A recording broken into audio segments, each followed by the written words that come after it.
Awesome. Can hear you loud and clear. All right, everyone, we got Chris Mueller in the house. We will kick it off with Brian Sandalo from the Chicago Sun-Times. Go ahead, Brian. Sure. Hey, Chris. Good afternoon. Nice to talk to you again. Hope all is well with you.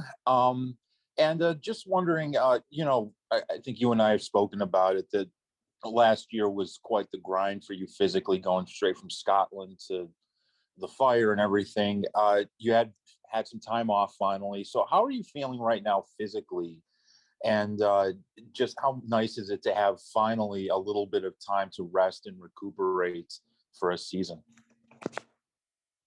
Yeah, well, right now physically, I'm pretty sore, to be honest. We've been getting our butts kicked down here in Cancun, but nonetheless, I had a good off season. Took some time to kind of just disconnect, recharge. It was, like you said, a long time since I've had any sort of off season, since going from Scotland and having jumped in and played a lot of minutes last year. So yeah, getting some time off was much needed. I feel really good. Honestly, I feel refreshed. I feel like I got that pep back in my step that I feel like I kind of started to lose a little bit of towards the end of the season last year, just from all the wear and tear. But no, ultimately, I feel right now, I feel energized. I feel ready to go. And more than anything else, just excited to get going and starting to play games again.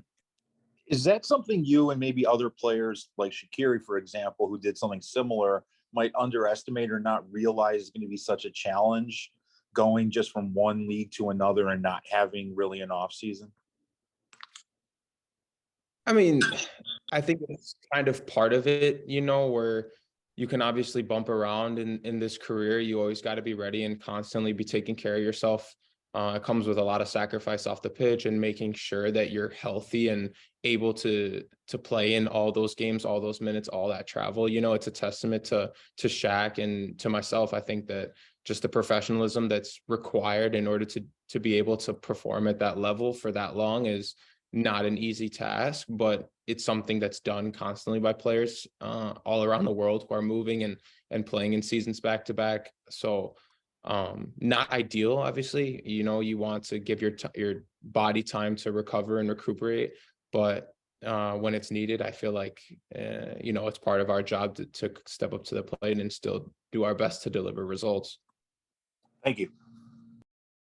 Thanks, Chris. Next, we'll go to Larry Hawley from WGN.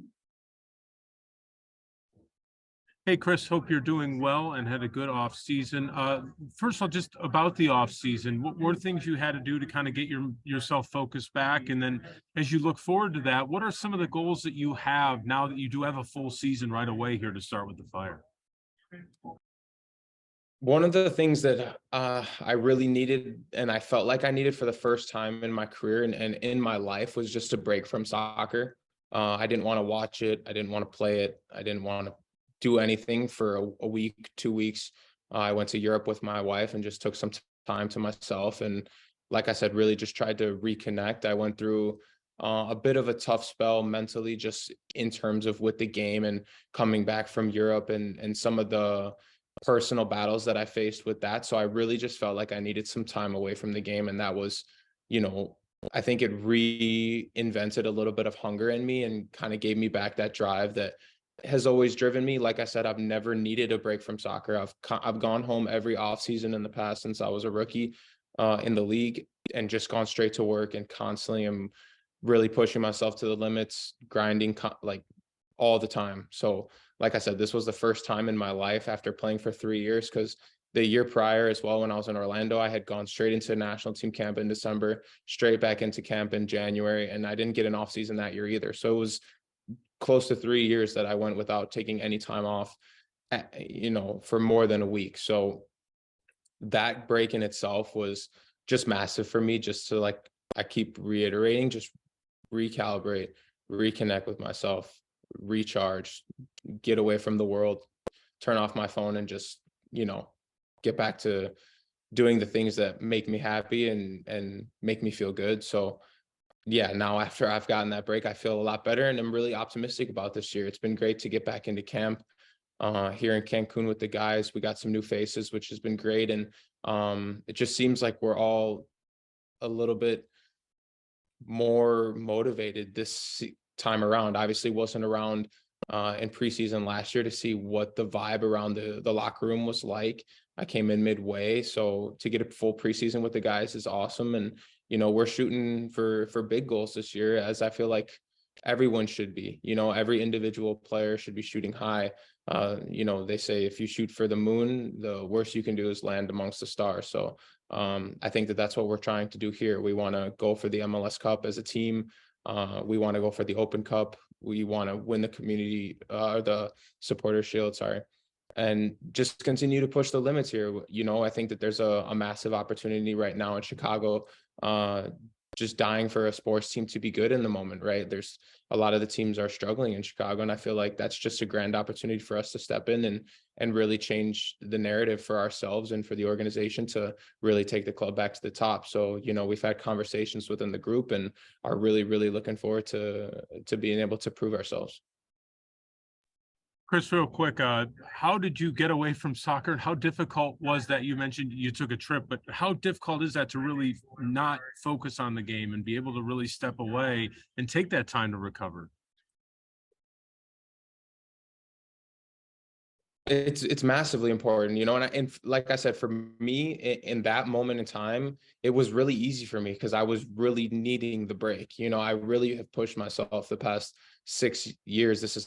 Will be the 7th season of my career to the limit. You know, I really feel like I've put it all in. And so at this moment in time, and when I went over to Europe, especially with my wife, it was, you know, 3 weeks that it wasn't hard for me to get away from the game because I had really needed it. You know, I've gone to the extent of deleting all my social media. I've just really just tried to focus in on myself and eliminate all distractions. And yeah, that's where I'm at this point. I feel good. I feel re-energized, and like I said, I'm just ready to go. I'm excited again to get going doing what we love. Thank you, Chris. Appreciate it.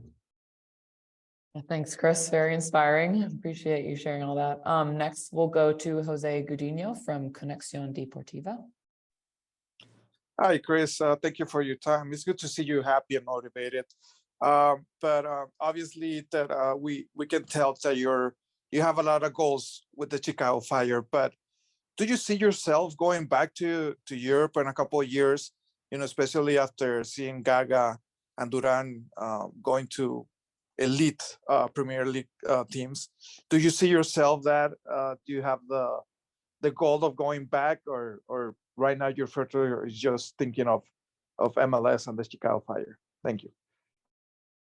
Yeah, no, I think what they're doing is awesome, and it's really cool and good to see the young players take those steps in their careers. And obviously, I'm super happy and excited to see them continue to grow into the players that we all know that they can become.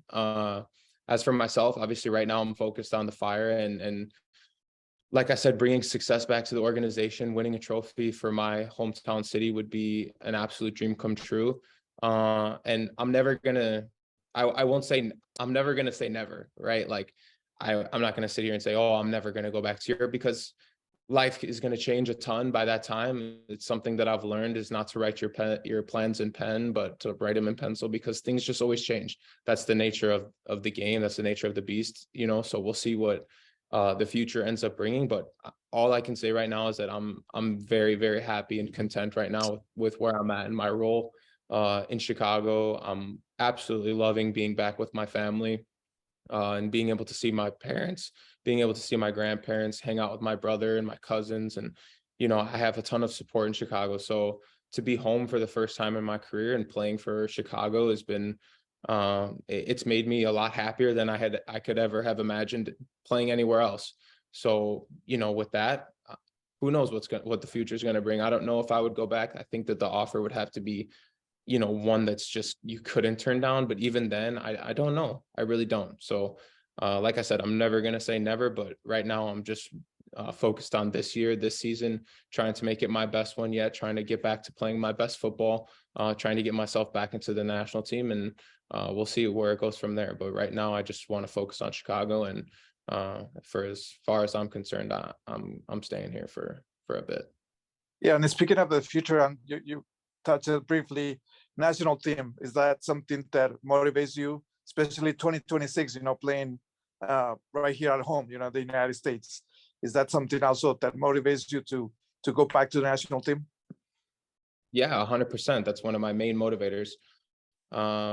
You know, I had gotten into the team and had a really good debut, had a good January camp, and then kind of had that stint in Scotland where I guess I can say I took a bit of a dip in terms of my form, and a lot of uncontrollable circumstances kind of turned for the worse. But nonetheless, I definitely use that as a motivation factor, especially after watching the World Cup this year. I know my quality and know that I definitely could have been in that group, and especially with the way that I was pushing myself and right on the brink of getting into the team. Kind of bad timing, like I said, with when I went to Scotland and how things hadn't really shaken up. But I also feel like in a way that's put a really big chip on my shoulder, which has always been something that's pushed me, has driven me, is me constantly getting overlooked, which is, you know, it's fine by me. Like I said, it motivates me every day. It's what gets me up in the morning earlier than everybody else, and it's what keeps me working later than everybody else. So I'm just going to keep proving everybody wrong, and I'm going to get myself back into the national team at some point. I know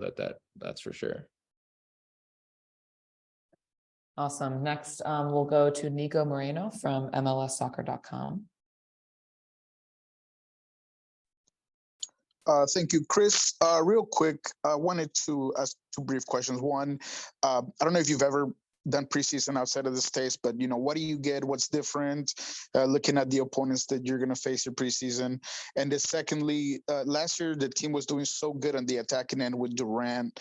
How different is it, or is it going to be, or your expectations are with a different component up top of this offense? Yeah. Well, I've done preseason in Cancun. This is my second or third time in Cancun for preseason. So I'm pretty familiar with this area. Actually, it's been, you know, it's a great place to come to train. Obviously, you get good weather.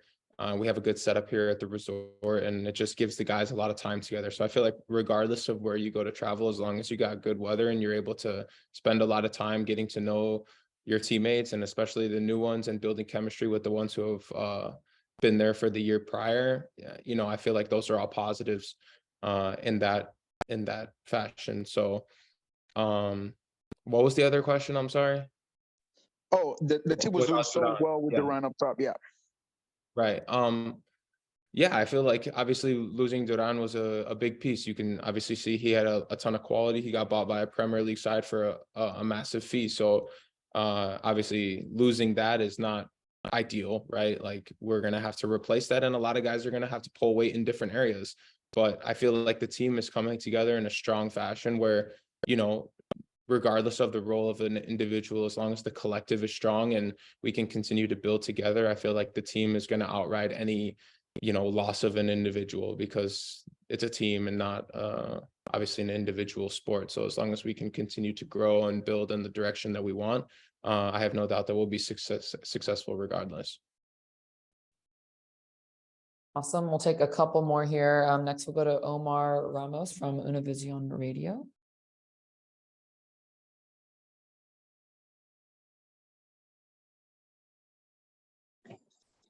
All right. Can you hear me, Chris?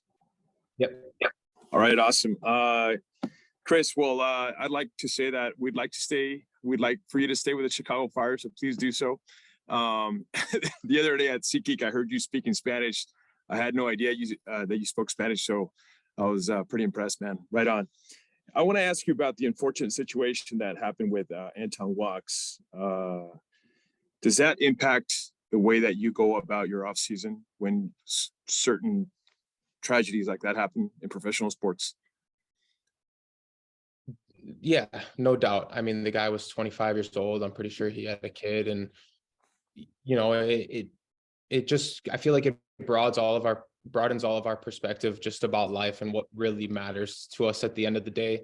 Because I feel like a lot of times tons of us, and we're all negated by these minor worries in our own heads. Everyone's got insecurities and fears and doubts and anxiety in some way, shape, or form. And you know, something like that happens that's just so grand. I feel like it's sometimes it completely changes your perspective, and it eliminates a lot of your worry just in terms of, okay, well, what's life really about? You know, what really matters at the end of the day? If you have, you know, this day you're present in this moment, you're alive, you're breathing, you're able to walk, you can spend time with your family, you can call your loved ones. It's like, what are we really worrying about at the end of the day when something like that happens? It's tragic, it's sad, and it's a testament to the fragility of life, that just like you never know when your last breath might be. So I think for all of us, it's a good reminder just to not take any days for granted. And it's obviously a massive tragedy to Anton and his family, and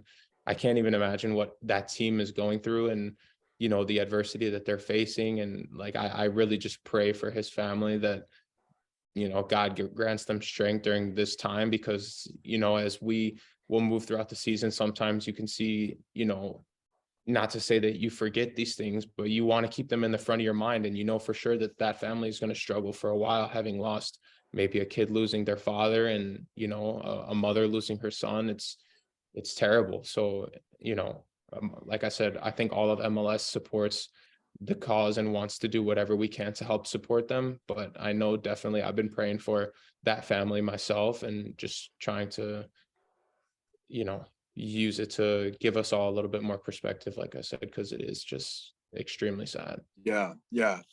Thank you for your answer. And just before I let you go, I'd like to ask you about Chris Brady, who's getting ready to take a bigger role with the team. What qualities have you seen with him?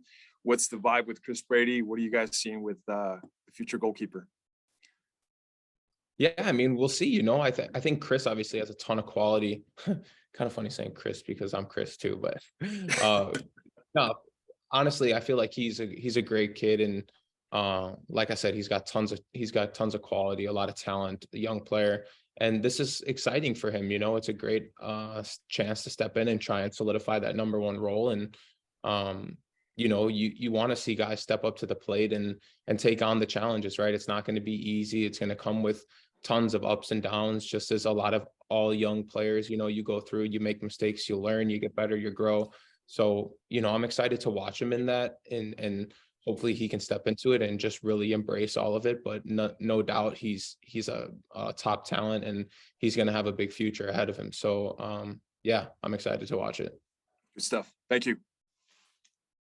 Thanks so much, Chris. I think we'll wrap it up there. Appreciate you joining us, and thanks to everyone else on the call for joining, and go enjoy that sunshine. Thank you.